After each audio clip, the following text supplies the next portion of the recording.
दोस्तों BSc part third की mathematics class में एक बार फिर से आपका स्वागत है। तो दोस्तों अभी जो लास्ट लेक्चर पे अपन ने थ्योरम की थी वो ये की थी कि जी एक ग्रुप था, एच और के उसके दो सब ग्रुप थे। तो जो एच के था वो जी का सब ग्रुप होता था यदि और केवल यदि एच के बराबर के एच। उसके बारे में मैंने इंपॉर्टेंट थ्योरम बोला था। तो ठीक है, अब इस थ्योरम के ऊपर ही एक थ्योरम और बेस है अपनी बुक में, इसका 9 नंबर है। तो 9 नंबर की थ्योरम है, क्या दिया है कि यदि H1 व H2 किसी ग्रुप जी के दो सब ग्रुप हैं, इसका स्टेटमेंट लिखता हूं मैं। यदि H1 व H2 किसी ग्रुप यदि H1 व H2 किसी ग्रुप जी के दो सब ग्रुप हैं, यदि H1 व H2 किसी ग्रुप जी के दो सब ग्रुप हैं तो इनका गुणन है, और इनका गुणन को मैं ये लिख सकता हूँ कि H1H2 या फिर H2H1 या H2H1 का जी या H1H2 को जी का सब ग्रुप होना आवश्यक नहीं होता, और जी का सब ग्रुप होना आवश्यक नहीं होता। अब ये आवश्यक नहीं होता, जहाँ पे भी ऐसा लिख किया जाता है ना दोस्तों, आवश्यक नहीं होता, वहाँ पे कोई ना कोई एक काउंटर एग्जाम्पल देते हैं अपन। जैसे अपन ने पढ़ा था कि प्रत्येक साइक्लिक ग्रुप आबेली होता है, लेकिन आबेली का साइक्लिक होना जरूरी नहीं। तो वहाँ पे एक एग्जाम्पल माना था ना मैट्रिक्स वाला, A B C 4 मैट्रिक्स माने थे वैसा। तो जहाँ पे भी ऐसा लिख के आ जाता है ना आवश्यक नहीं होता, तो वहाँ पे काउंटर एग्जाम्पल की सहायता से करेंगे। जैसे अपन ने एक थ्योरम की थी कि कोई ग्रुप है जी है, उसके दो सब ग्रुप हैं, तो उनका यूनियन सब ग्रुप होना जरूरी नहीं होता, आवश्यक नहीं होता। तो वहाँ पे भी अपन ने एग्जाम्पल किया था जिसमें जेड प्लस सब ग्रुप, जेड प्लस को ग्रुप लिया था और उसके 4Z और 5Z दो सब ग्रुप लिए थे, लेकिन इनका यूनियन सब ग्रुप नहीं था। तो दोस्तों ये थ्योरम ये बोल रही है कि जी है वो एक ग्रुप है, H1H2 इसके सब ग्रुप हैं, तो इनका जो गुणन होगा H1H2 या H2H1 वो जी का सब ग्रुप क्यों नहीं होता। अगर पिछली वाली थ्योरम के ऊपर फोकस करें तो H1H2 है वो सब ग्रुप कब हो, H1H2 सब ग्रुप तब हो जब H1H2 का मान H2H1 के बराबर हो। तो यहाँ पे तो H1H2 का मान H2H1 के बराबर होता ही नहीं, तो H1H2 कैसे सब ग्रुप बन सकता है, नहीं बन सकता ना। तो इस थ्योरम को अपन प्रूव करते हैं। तो प्रूफ में इस प्रमेय को हम एक उदाहरण की सहायता से सिद्ध करेंगे। इस प्रमेय को हम एक उदाहरण की सहायता से सिद्ध करेंगे। मैं बोल रहा था जहाँ भी ऐसा होता है आवश्यक नहीं होता वह काउंटर एग्जाम्पल दिया जाता है। तो एक ग्रुप लेके चलते हैं। मान लो ग्रुप तो आप ले रहे हो S3, माना G बराबर S3 एक ग्रुप है। S3 के बारे में बहुत अच्छे से अपन जानते हैं।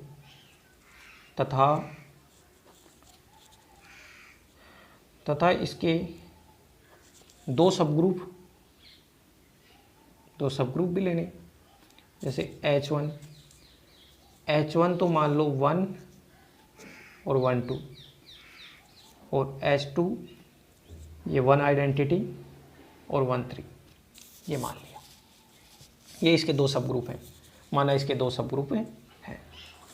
नाउ अब देखो क्या H1H2 सब ग्रुप होगा क्या। नाउ H1H2 गुणा करो तो 1, H1 का पहला एलिमेंट इसके पहले एलिमेंट के साथ गुणा हुआ तो 1, 1 से हुआ तो 1 ही आएगा। 1 है वो 1 3 से हुआ तो 1 3 आएगा। फिर 1 2 1 से गुणा हुआ तो 1 2 ही आएगा। और फिर 1 2 को करो 1 3 से। अरे भाई इसका पहला एलिमेंट इसके पहले एलिमेंट के साथ गुणा हुआ तो 1, इसका पहला एलिमेंट 1 3 के साथ हुआ तो 1 3, इसका 1 2 इसके 1 से हुआ तो 1 2, और इसका 1 2 इसके साथ लिख दिया। ये 1, ये 1 3, ये 1 2, और इसके बारे में अपन गुणा करके देख लेते हैं। ये चक्र के रूप में लिखा हुआ है, तो 1 2 3 ऐसा पहले भी किया था अपन ने। 1 की इमेज 2, 2 की इमेज 1, और जो बचा उसकी खुद की खुद। अब इसको लिखते हैं 1 2 3, 1 की इमेज 3, 3 की इमेज 1, और 2 की 2, तो गुणा किया तो 1 2 3, 1 की इमेज 3 और 3 की 3 तो 1 की 3, 2 की इमेज 2 और 2 की 1 तो 1, 3 की इमेज 1 और 1 की 2 तो 2, तो इसको 1 3 2 लिख दूँ। देखो 1 की इमेज 3, 1 की 3, 3 की 2, 3 की 2 और फिर 2 की 1, तो चक्र को बंद कर दिया, तो ये बना 1 3 2 बन गया। अब देखो आपने ये लिया, क्या लिया आपने 1 2 एलिमेंट है वो H1 H2 का लिया, 1 2 एलिमेंट H1 H2 का लिया, और 1 3 एलिमेंट है, 1 3 एलिमेंट है वो भी H1 H2 का लिया। आपने 1 2 लिया, 1 3 लिया, और आपने गुणा किया इनको 1 2 और 1 3 को, तो गुणा किया तो क्या आया 1 3 2, गुणा किया तो 1 3 2।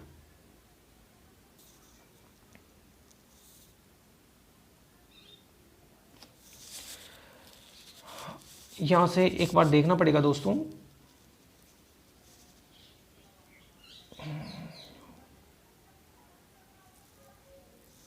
1 2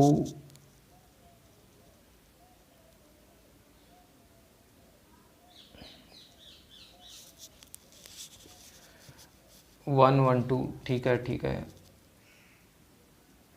1 2 और 1 3 को एक बार आप गुणा करके देखना,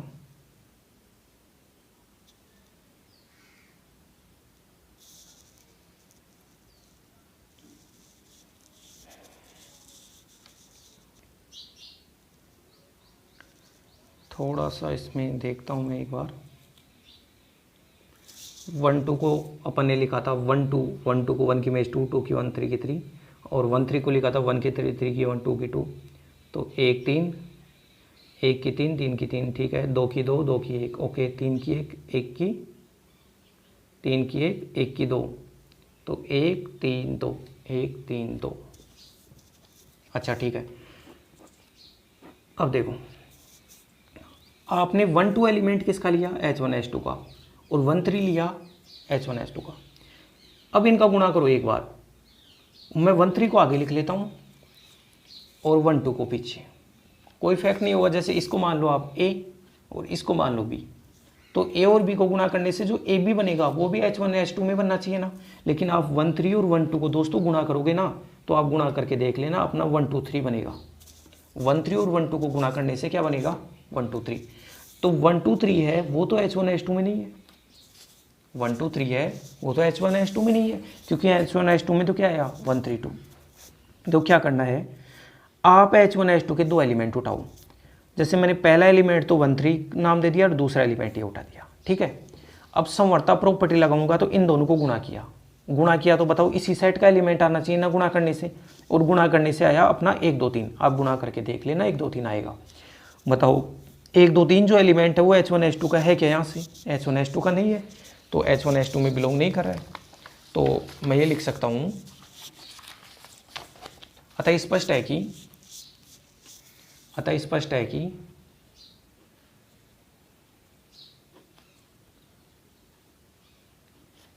H1 H2 को S3 G के बराबर माना था। अतः स्पष्ट है कि H1 S3 को S3 का सब ग्रुप होना आवश्यक नहीं होता। ये कब सब ग्रुप होता बताओ, जब H1 H2 है वो H2 H1 के बराबर आ जाता, तब तो सब ग्रुप होता, वरना सब ग्रुप नहीं है। तो ये अपनी थ्योरम नंबर 9 थी दोस्तों।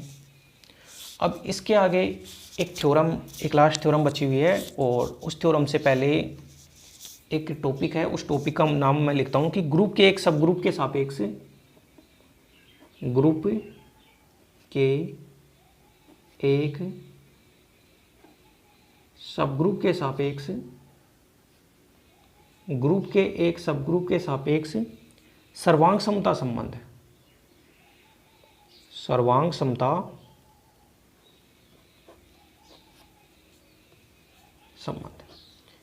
क्या होता है। देखो एक ग्रुप लेंगे, उसका एक उपग्रुप लेंगे, और वो सर्वांग समता संबंध क्या होता है।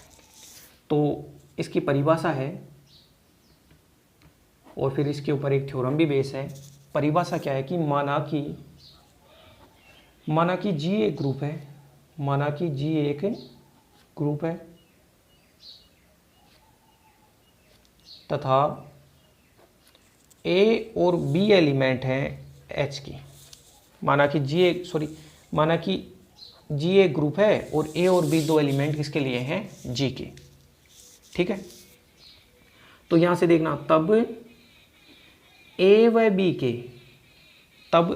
बी के मोड्यूलो एच, जिसको कोंग्रोट बोला जाता है इंग्लिश में, तब ए व बी के मोड्यूलो एच सर्वांग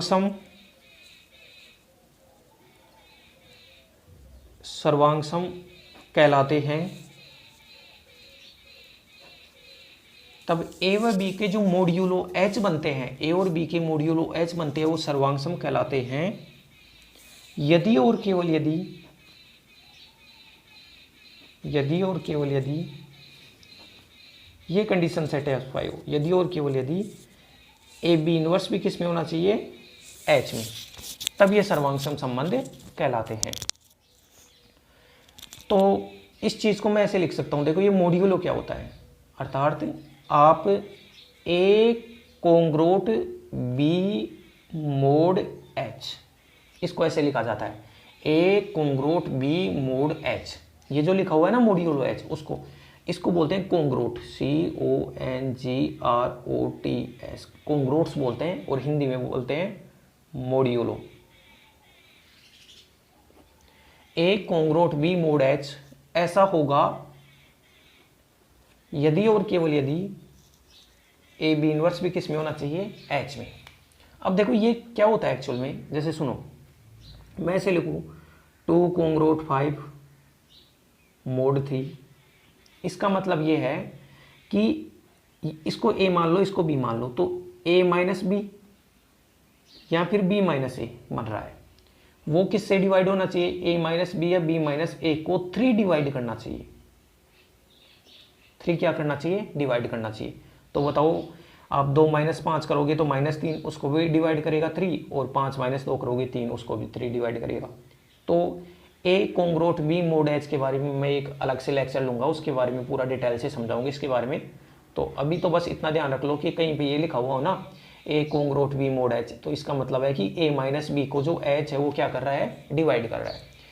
तो परिभाषा यह है कि जी एक ग्रुप था और जी के दो एलिमेंट लिए ए और बी, तब ए और बी के जो मोड्यूलो एच होते हैं उसको ऐसे लिखा जाता है A congruent B mod H, वो सर्वांग सम कहलाते हैं यदि और केवल यदि ए बी इनवर्स किस में होना चाहिए, एच में। अब दोस्तों ये लिखा है, उसके ऊपर एक थ्योरम है, तो मैं उस थ्योरम का स्टेटमेंट लिखता हूं। तो देखो स्टेटमेंट क्या है,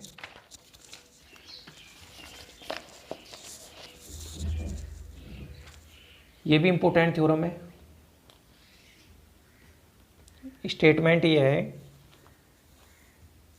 कि किसी ग्रुप जी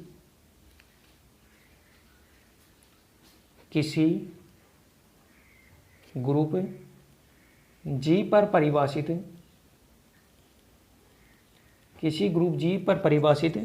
सर्वांग समता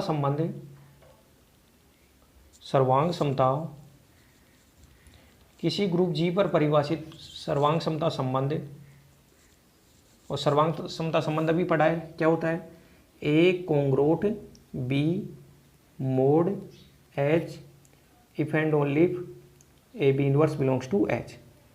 तो किसी ग्रुप जी पर परिभाषित सर्वांग समता संबंध एक तुल्यता संबंध होता है, सर्वांग समता संबंध एक तुल्यता संबंध होता है। इस सर्वांग समता संबंध को तुल्यता संबंध बताना है, ठीक है, जहां ये दिया है कि H है वो किसका सब ग्रुप है, G का। तो दोस्तों ये है कि G एक ग्रुप है और उसके ऊपर एक सर्वांग समता संबंध परिभाषित करके दे दिया, और इस सर्वांग समता संबंध को मेरे को तुल्यता संबंध बताना है। अब जैसे आप बीएससी फर्स्ट ईयर में थे तो आपने ये पढ़ा होगा कि तुल्यता संबंध क्या होता है, जिसको इक्विवेलेंस रिलेशन बोलते हैं। इक्विवेलेंस रिलेशन के लिए 3 चीज़ें बतानी पड़ती हैं, एक तो बताना पड़ता है समतुल्य, एक तो बताना पड़ता है समतुल्य जिसको रिफ्लेक्सिव बोलते हैं इंग्लिश में, एक बताना पड़ता है सममित जिसको सिमेट्रिक बोलते हैं, और एक बताना पड़ता है संक्रामक, एक बताना पड़ता है संक्रामक जिसको ट्रांजिटिव बोलते हैं। अगर कोई रिलेशन इन तीन को सेटिस्फाई करता है तो उसको कहा जाता है तुल्यता संबंध। तो तुल्यता संबंध के बारे में पता होना चाहिए। समतुल्य क्या होता है? समतुल्य का मतलब है कि खुद का खुद के साथ रिलेशन होना चाहिए। जैसे ए एलिमेंट है तो ए एलिमेंट का ए के साथ रिलेशन होना चाहिए, बी एलिमेंट है तो बी का बी के साथ रिलेशन होना चाहिए। सममित क्या होता है? सममित का मतलब यह है कि अगर ए का रिलेशन बी के साथ है तो बी का भी ए के साथ होना चाहिए। सममित में क्या होता है कि अगर ए का रिलेशन बी के साथ है तो बी का भी ए के साथ होना चाहिए। संक्रामक में क्या होता है कि मान लो ए का रिलेशन बी के साथ है और बी का सी के साथ है। क्या बोला मैंने? कि ए का रिलेशन बी के साथ है और बी का सी के साथ है, तो ए का रिलेशन बी सी के साथ होना चाहिए, तब वो संक्रामक संबंध कहलाता है। और अगर कोई संबंध इन तीनों को सेटिस्फाई करता है तो उसको तुल्यता संबंध कह दिया जाता है। तो अपन एक एक चीज़ देखते हैं। तो प्रूफ में देखो भाई, तुल्यता संबंध सिद्ध करना है। तुल्यता संबंध सिद्ध करने के लिए पहला समतुल्य, पहला क्या? समतुल्य। समतुल्य को बोला जाता है रिफ्लेक्सिव। रिफ्लेक्सिव। अब देखो, मैं मानता हूं कि जैसे ए एलिमेंट है जी का, ए एलिमेंट जी का है तो ए इनवर्स कितना होगा? आइडेंटिटी। ए इनवर्स आइडेंटिटी होगा, और आइडेंटिटी एच में होता है, क्योंकि अपन ने पढ़ा था कि भाई आइडेंटिटी एलिमेंट एच में भी होता है, आइडेंटिटी जी में भी होता है। तो कुल मिला के आपने ये बता दिया कि ए इनवर्स किसका है? एच में है। ए इनवर्स किस में आ गया? एच में आ गया। इसलिए आप ये कह सकते हो या नहीं कि ए कोंग्रोट ए मोड एच, इसकी सहायता से ये बोल सकते हो या नहीं? बिल्कुल बोल सकते हो। क्यों बोल सकते हैं? क्योंकि देखो दोस्तों कि ये इफ एंड ओनली इफ का रिलेशन है। अगर ऐसा होता है तो ऐसा जरूर होता है, और ऐसा होता है तो ऐसा भी होता है। तो यहाँ पे आप ए इनवर्स को जब आप एच में सिद्ध कर रहे हो, इसका मतलब है कि आप बी की जगह भी ए ही ले रहे हो, तो आप लिख दोगे इसको ए कोंग्रोट ए मोड एच। तो यही तो लिखा मैंने, ए एलिमेंट जी को लिया, ए इनवर्स बराबर ई बिलोंग्स टू एच है, तो ए इनवर्स एच में है और ए इनवर्स को ए लिख दिया। तो देखो खुद का खुद के साथ रिलेशन हो गया ना। अर्थार्थ सर्वांग सम संबंध, सर्वांग सम संबंध क्या है? समतुल्य है। सर्वांग सम संबंध समतुल्य है। समतुल्य बता दिया। दूसरा बताते हैं अपन सम्मित। दूसरा बताते हैं सम्मित, और सम्मित को बोला जाता है सिमेट्रिक। सिमेट्रिक सम्मित को बोला जाता है सिमेट्रिक।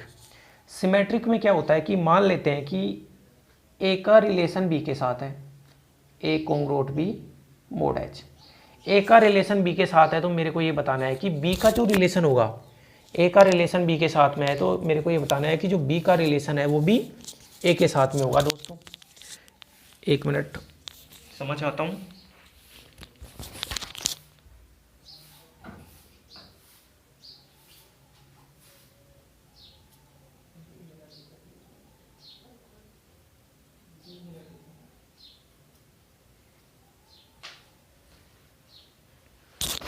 हाँ, तो अपन सिमेट्रिक रिलेशन के बारे में पढ़ रहे थे।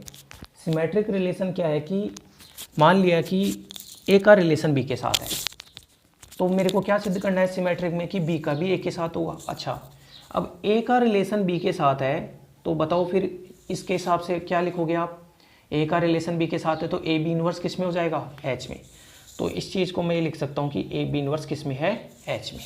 ओके, लेकिन एच तो है वो जी का सब ग्रुप है, एच तो है वो जी का सब ग्रुप है, और सब ग्रुप होता है वो अपने आप में ग्रुप होता है, और ग्रुप में प्रत्येक एलिमेंट का इन्वर्स होता है। तो बताओ फिर ए बी का जो इन्वर्स होगा वो भी एच में होगा या नहीं होगा? बिल्कुल होगा।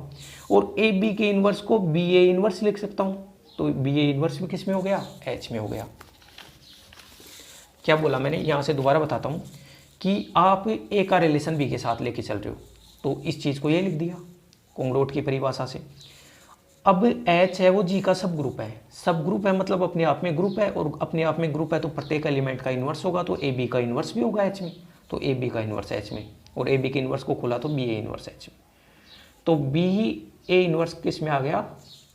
तो यहाँ से बी ए इनवर्स किस में आ गया, एच में। बताओ इस चीज़ को आप ये लिख सकते हो, यानी बी कॉन्ग्रुएंट ए मोड एच। ये तो सिद्ध करना था कि ए कॉन्ग्रुएंट बी मोड एच लेके चला था और बी कॉन्ग्रुएंट ए मोड एच सिद्ध कर दिया। तीसरा दोस्तों अपने को बताना है संक्रामक। तीसरा अपने को बताना है संक्रामक, और संक्रामक को बोलते हैं ट्रांजिटिव, TRANSITIV, ट्रांजिटिव रिलेशन।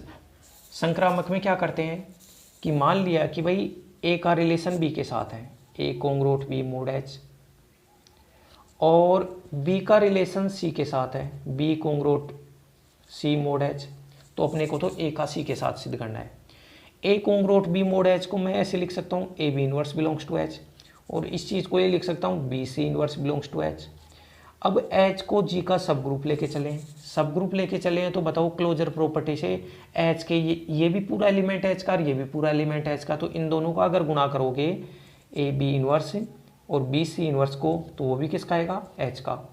यहाँ से ए बी इनवर्स बी और C inverse belongs to H, इसको A E C inverse belongs to H, और इस चीज़ को लिख दिया A C inverse belongs to H, और ए सी इनवर्स को ऐसे लिख सकता हूँ, A congruent C mod H.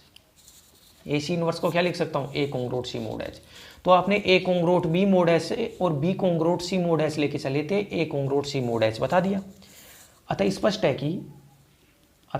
है कि ये लाइन, लास्ट की लाइन, अतः स्पष्ट है कि जी में मोड एच, जी में मोड एच संबंध, जी में जो मोड एच संबंध होता है वह एक क्या होता है, तुल्यता संबंध होता है। तो जी में मोड एच संबंध होता है वो एक तुल्यता संबंध होता है। तो ये दो थ्योरम बताई हैं दोस्तों मैंने इस लेक्चर में। अपने को तुल्यता बताना था, समतुल्य, सममित और संक्रामक बता दिया।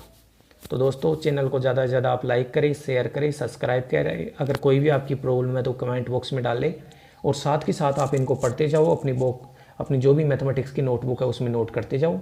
धन्यवाद दोस्तों।